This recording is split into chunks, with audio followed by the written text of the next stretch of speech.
story that is often called the cleansing of the temple. The point in Jesus' ministry where he enters the temple and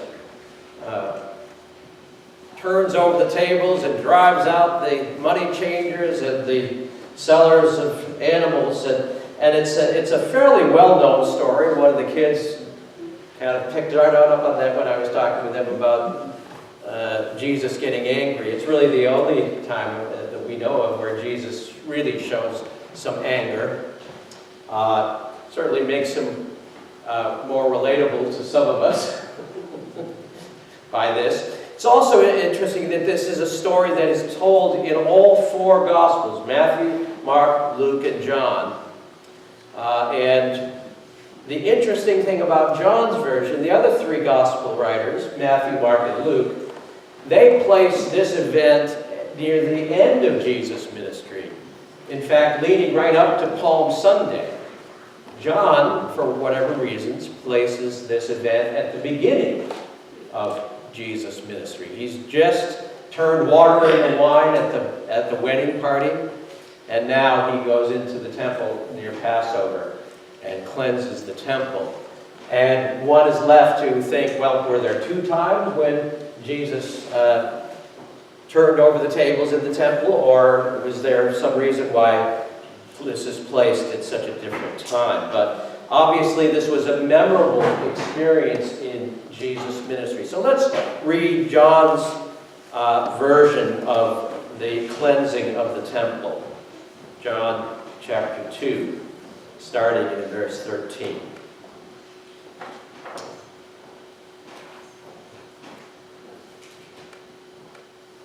The Passover of the Jews was near, and Jesus went up to Jerusalem. In the temple he found people selling cattle, sheep, and doves, and the money changers seated at their tables. And making a whip of cords, he drove all of them out of the temple, both the sheep and the cattle. He also poured out the coins of the money changers and overturned their tables.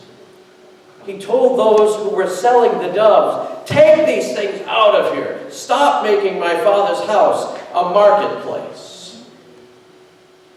His disciples remembered that it was written, "Zeal for your house will consume me." And the Jews then said to him, "What sign can you show us for doing this?" Jesus answered them, "Destroy this temple, and in 3 days I will raise it up." The Jews then said, "This temple has been under construction for 46 years, and you will raise it up in 3 days?" But he was speaking of the temple of his body. After he was raised from the dead, his disciples remembered that he had said this, and they believed the scriptures and the words that Jesus had spoken. May God add a blessing to the reading and the hearing of the word. Amen. Well, the story is told, and perhaps you've heard similar kinds of stories of a woman who got a call from her parents, her older parents, and they were going to be going away on vacation. And so they asked their daughter, "Would you come by our house from time to time to make sure our house is all right?" And when the parents had been away on vacation for about a week, she decided to bring her husband and her 2 children to the house just to see if everything was all right. And when they opened to the door of their house, they couldn't believe their eyes. Someone had broken into the house and torn the house apart. All of the tables in the living room were overturned, and the chairs were overturned. They had spray painted things on the walls. They had destroyed everything. They noticed also that there were some valuables missing, so they had robbed things as well. But what was even more painful for them was that this house, the house that this woman had grown up with, the house that these children had come to visit their grandparents in, was more or less destroyed. And they were so angry. They were so angry because it was So awful, this thing that had happened. There are things in our life that cause us incredible anger, aren't there? And it is those sorts of things where we either ourselves feel like victims, or when we see other people who we see as victims. Those are the things that make us so angry. When a drunk driver drives and kills a child, when an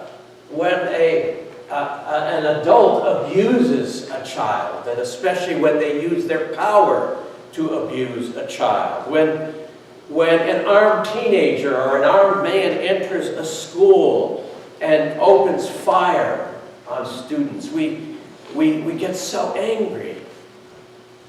At wartime, when some guerrillas slip in from the jungle and kill as many people in a village as they can for no reason, but just to strike terror and fear into people's hearts, we get angry. When our homes or other people's homes that we love are broken into, we get angry. And I would submit to you this morning that it was that kind of anger that Jesus experienced when he came into the temple near Passover in the story that we just read. See, Jesus entered in the same way that family entered their beloved home. Jesus entered his beloved temple, the place that symbolized for the Jewish people everything that was holy, everything that was beautiful, everything that was good. And he saw things there that went so against that anger rose up within him, and something broke. And he went about doing something that probably many of us can't imagine Jesus doing. How would you feel if you came in here one Sunday morning and all of the pews were overturned, and some of the sacred objects that have meaning for us were destroyed or desecrated in some way? Take that feeling and imagine Jesus feeling it even more strongly. This was the place that he had identified even when he was a child. He said, this is my Father's house. And you've come in here. Those of you, we'll get into a little bit more of what that's all about. You've come in here and you have turned this holy place into an unholy place of exploitation, of robbing people, basically. That was, I think, the kind of anger that Jesus had. And as I say, something broken within him, and anger filled his very being. But you need to understand that this was not an out-of-control anger. This was not an indiscriminate anger. He didn't go from there to just simply opening fire on a group of people. Rather, in a controlled way, he found some cords and he wove them together. You know, he had to be in a controlled anger to be able to do that, right? And then he took that whip and he didn't just indiscriminately start whipping everybody. He found the targets and he drove those people out of the temple, and he overturned the tables and scattered the money of the money changers. We don't know exactly what happened to them after that. According to Matthew, Mark, Luke, and Luke, it certainly sealed his fate. But this is what happened. Now we have to ask ourselves, what is it that made Jesus so angry? And you have to ask yourself in the context of what's going on here, because in order to understand this, we need to kind of get a picture of what's going on. We need to understand, for example, that when we talk about the temple, we're not talking about just the inner court of the temple, the Holy of Holies. The temple is a large, expansive edifice. and it has many courts in it. And so all of this buying and selling and money changing that was happening in the courts. They weren't right in the central temple yet, but even still. And it's near Passover, and people are beginning to arrive to come and do their Passover pilgrimage, which was pretty much required of observant Jewish people at that time. If you could possibly make it, you were supposed to come to the temple at Jerusalem. And then when you got to the temple, you were supposed to give a sacrifice. And if you could afford it, you were supposed to sacrifice a lamb because of the Passover lamb that was killed on the first Passover. And if for not that, for some reason, you were allowed to sacrifice an ox. And if you couldn't afford either an ox or a lamb, you could buy doves. Well, that was the sort of the poor people's sacrifice. But you had to buy something. You had to make a sacrifice for the Lord when you came to the temple. And so people, thousands and thousands of them, were beginning to arrive when Jesus went into the temple that day. And what would happen when they would arrive? Because they were coming from all over the Middle East. They would arrive and either they had the money from their local area that they were living in, or else they had Roman money, which had the emperor on it. And you weren't allowed to use that Roman money or your other money to buy your sacrifices, your animals. So the first thing you had to do was go to a money changer, right? How many of you all have ever been to a money changer? If you travel very much outside of the country, one of the first things you usually have to do is you have to exchange some money, right? And how many have you ever felt, gosh, was I being taken advantage of when I exchanged my money? Right? I mean, you've come to this country, you don't know whether what you are giving and what you're getting in return is fair, right? So that's part of the situation that these folks were in. They had to immediately exchange some money and hope that they weren't going to get taken advantage of. And then from there, they had to take that money and buy a lamb or an ox or some doves and hope again that they weren't being taken advantage of. Right? So this is the scene that Jesus enters into. And what's so interesting about this is that this system of having to exchange money and having to buy a sacrifice had been going on for hundreds of years. But over the last several years, 40, 50 years leading up to this time, something had changed. The high priest and his family had gotten into the money-changing game. You understand what I'm saying?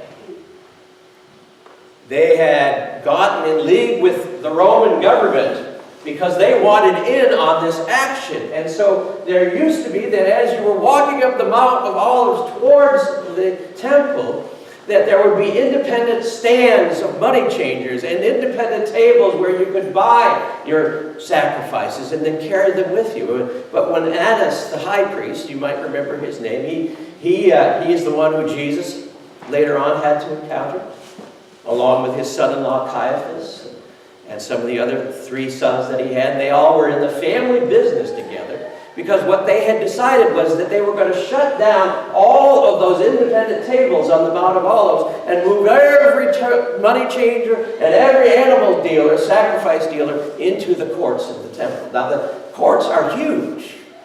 They cover several football or soccer fields. There's plenty of room, although it gets pretty crowded. And here they are. They basically have a monopoly on this. You know? You ever had a situation where something you absolutely had to buy and the money just keeps going up and up? You know? A few years ago when we were, some of you might remember that when nuclear power became a big deal. And in Seabrook, New Hampshire, they built these nuclear power plants. And suddenly the cost of electricity in that area just went through through the roof. Well, you got to have electricity, right? Or at least we think we do. Or how about medical costs? How many of you have ever found yourself in a situation where your doctor prescribes a medicine for you and you really need this, and then you get to the pharmacy and they give you a bill for $300? Yeah. And you got to buy it, or else you decide not to buy it. And you wonder how your health is going to survive. I mean, this is the kind of thing that was happening. The temple had a monopoly on something that was absolutely essential for observant Jews to do. And they were wringing every last coin out of the poor folks who were coming there to buy their sacrifice and do their duty in sacrificing to the Lord. They had a potential for a double whammy. Over and over again it happened. First they got ripped off when they exchanged their money, and then they got ripped off again when they had to buy their sacrifice. And some scholars think that this was, well, you can imagine that this was a very lucrative arrangement, but some scholars would say that in equivalent to dollars of today, that Annas had a $170 million intake just from this business alone. It was the biggest business in town. And it was all being done in the name of the Lord. And exploiting and breaking the backs of God's people. Bad enough to exploit the powerless, to wring every last coin out of them for something they had no choice but to participate in. But to do it in the name of God.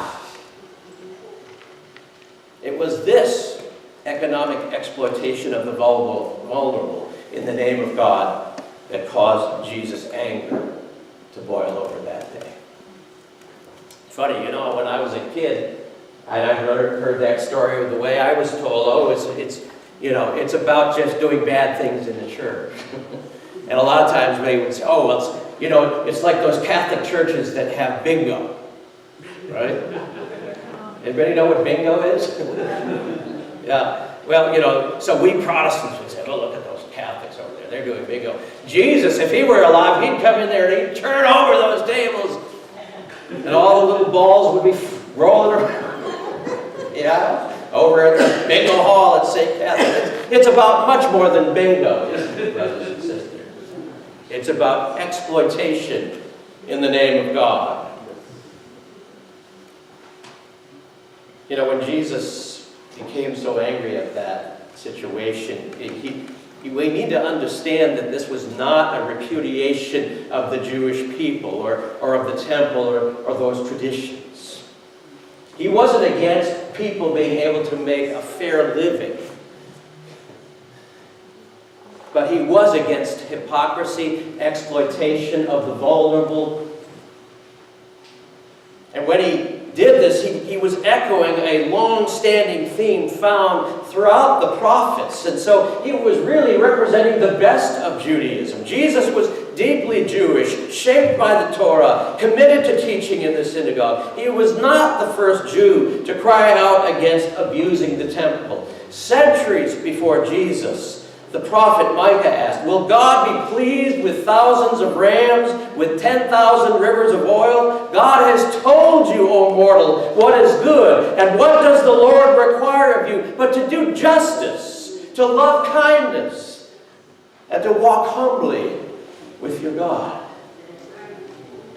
The prophet Amos raised a similar cry. He says, even though you offer me your burnt offerings and grain offerings, I will not accept them, says God. But let justice roll down like waters and righteousness like an everlasting stream. Some years later, God called the prophet Jeremiah to stand at the very gate of the temple. Hear the word of the Lord, he cried out. Do not trust in these deceptive words. This is the temple of the Lord. This is the temple of the Lord. But act justly. Do not oppress the alien, the orphan, and the widow. Do not go after other gods. Then I will dwell with in this place.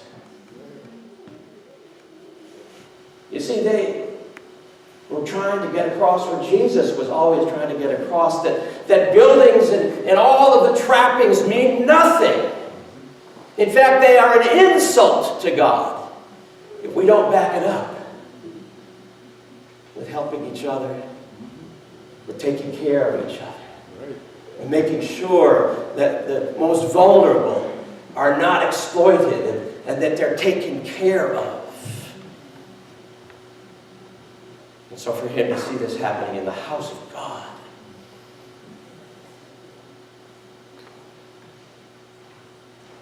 see, this had been bugging God for a long time. Long before Jesus. Jesus just brought it out to light. And we see that Jesus got mad, incredibly mad, as angry as a person can be, so much so that he made a whip of cords and drove the money changers. And we need to let the full humanness of Jesus' anger simmer within us, and the history that came out of. Jesus didn't get mighty mad when he didn't get his own way. That is what we often do when we don't get our own way. But this was not the cause of Jesus' anger. Jesus didn't get mighty mad when he was tired, exhausted, and all worn out. That's what we often do when we are tired and exhausted. But that was not the cause of Jesus' anger. Jesus didn't get mighty mad when somebody stepped on his ego, his pride, his professional vanity. That's what we do when we get our pride stomped on. But that was not the cause of Jesus' anger. Jesus got mighty angry inside when he saw injustice and irreverence, especially fused together. He got mad when he saw people charging inflated prices for sacrificial animals, and when he saw how people were desecrating his temple in that way. He got mad when he saw their lack of respect for each other and for God. Righteous anger, we would call it. We need to talk about righteous anger. See, in the church, we think that our job is to be nice. And yes, it's wonderful to be kind to each other, but niceness has its limits. Remember when they said that television show? This is what happens when people stop not being nice and start getting real. Brothers and sisters, we need to get real. And part of that means that we need to recognize when people are being exploited, especially exploited in God's name. There's a time for righteous anger. Some examples of righteous anger: when people are deeply angry at something that is wrong. For example, Abraham Lincoln was angry at slavery. That was righteous anger. Martin Luther King was angry at racial discrimination. That's righteous anger. Nelson Mandela was angry at apartheid in South Africa. That was righteous anger. There's always time for that. We need to check ourselves, because there is also unrighteous anger, and I think we all know that too well. But there is such a thing as righteous anger. And sometimes God's people got to display that righteous anger and tip over a few tables. Where does our righteous anger need to rise up today? Well, the most obvious example as it relates to God's church is when clergy, ministers, exploit poor people. So, I need you to send in $1,000 when they don't have $10 in their pocket. Say, oh, God's going to bless you if you send me $1,000 so I can get my plane. Go ahead, tell us the truth. Those are some tables that need to be overturned. But there's other kind of temples that are being desecrated. And I've already talked a little bit about what happens in a culture when we have medicine for profit, and when pharmacies drive or pharmaceutical companies rather drive business by overcharging incredibly for life-saving medicines, or when they flood the market with dangerous and addictive drugs, knowing full well the potential that they have to ruin millions of people's lives, and yet they still do it just for profit. Those are some tables that need to be overturned, brothers and sisters. Here's the thing.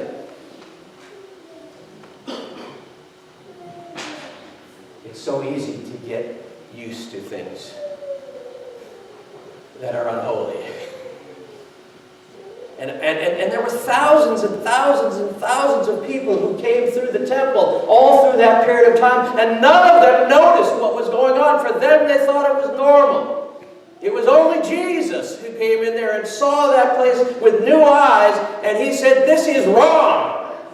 This is a disgrace." Brothers and sisters, we need to stop getting used to evil just because it's normal.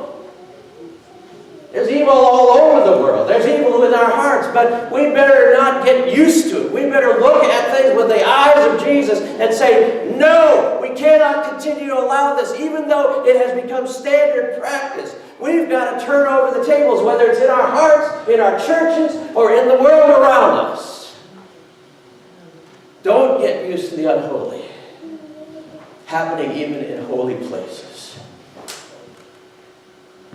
So friends, are we going to stand up when we see God's temple, whether it's our own bodies or the bodies of others, when we see our lives as a nation, when we see our lives as a world being desecrated, this world that God has given us?